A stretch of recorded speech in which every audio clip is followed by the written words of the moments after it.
Alors, le premier type de gars à éviter...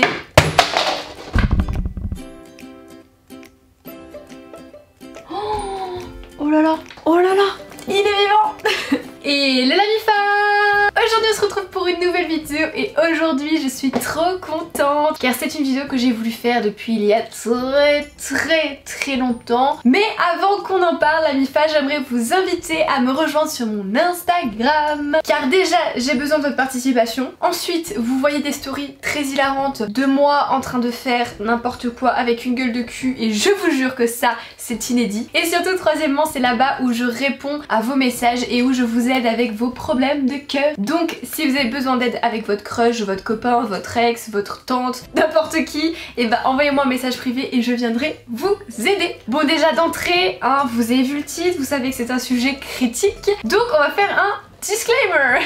Je tiens à dire que ceci est une vidéo humoristique de type détente à regarder sans s'énerver. Non mais en clair je veux juste dire que je donne mon avis personnel sur la situation et le genre de personnes que je vais évoquer tout au long de la vidéo ce ne sont pas des mauvaises personnes ou des personnes à éviter. Je dis simplement que ce sont des personnes qui ne sont pas prêtes à avoir une relation de couple saine, donc il vaut mieux les éviter pour le moment. Voilà, maintenant que ça c'est dit, tout est au clair, on passe à la vidéo.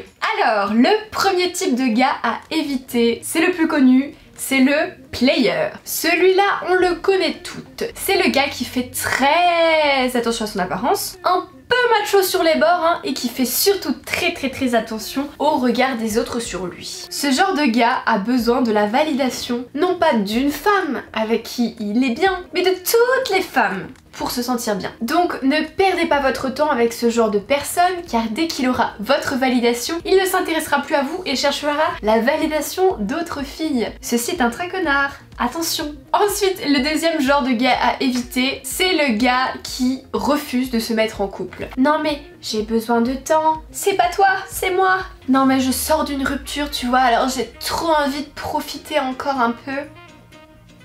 Écoutez, la plupart du temps, ce sont des excuses. Le gars a la phobie de l'engagement. Alors toi, tu dois avoir la phobie du gars.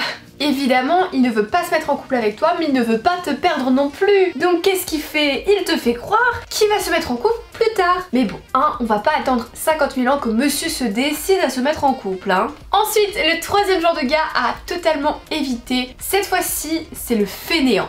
La fainéantise, on est tous un peu fainéants, avouez. Moi la première, il y a parfois des jours où je me dis waouh, j'ai envie de rien faire. Ok, ça c'est normal. Mais là, on parle de fainéantisme au point de n'avoir aucun but dans sa vie. La plupart du temps le gars se plaint, le gars n'aime pas sa vie et le gars ne fait rien pour changer sa vie. Il reste vraiment là sur son canapé à attendre que la vie lui tombe dessus, à rêver d'une vie meilleure mais ne prend aucune action en main et ne fait rien pour changer sa vie. Et alors nous les filles on est trop mignonnes parce que quand on rencontre une personne comme ça et qu'on sait qu'elle a un bon fond, on a envie de l'aider, on se dit dans notre tête waouh, on va révolutionner sa vie et tout, il va faire plein de choses une fois qu'on sera en couple. Non!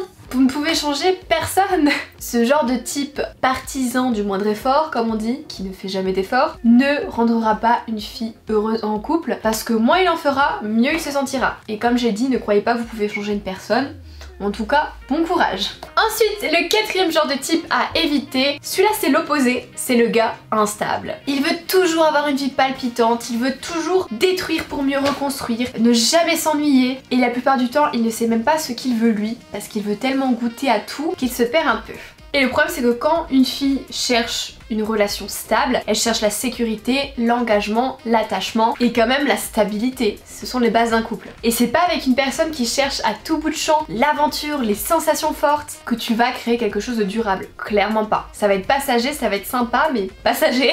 Alors oui, je suis d'accord qu'il faut avoir des idées, il faut sortir de la routine, il faut vivre des trucs de dingue, etc. Mais il faut aussi avoir un équilibre et ce genre de personne n'a pas encore trouvé son équilibre pour une relation de couple stable. Et enfin, le cinquième genre de gars à éviter, c'est le gars rageux.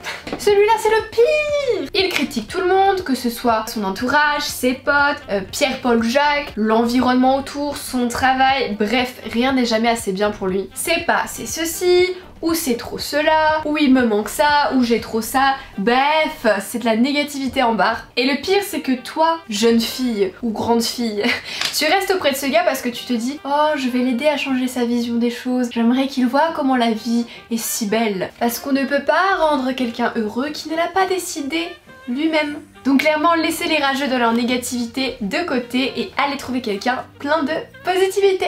Du coup voilà la MIFA, la vidéo est terminée, c'était les 5 genres de mecs à éviter pour avoir une relation de couple saine et durable. D'ailleurs c'est bien mieux de les identifier avant d'être en couple avec, sinon c'est un peu le bordel. Donc si vous avez trouvé cette vidéo utile, et bah lâchez un pouce bleu et dites-moi en commentaire quel est le pire genre de mec que vous avez jamais eu, ou le pire genre de mec sur lequel vous ne voulez pas tomber. Voilà, balancez ça dans les commentaires, on va se marrer. Et dites-moi aussi en commentaire si vous voulez la partie sur les filles. Parce que voilà, les gars ont pris cher, maintenant c'est au tour des filles. N'hésitez pas à me rejoindre sur Instagram comme je vous l'ai dit en début de vidéo. C'est là-bas où on partage encore plus de choses et plus de conseils. Et puis quand tout ça c'est fait, nous on se dit à dimanche pour une prochaine vidéo. En attendant, portez-vous bien les MIFA. Je vous fais des gros bisous.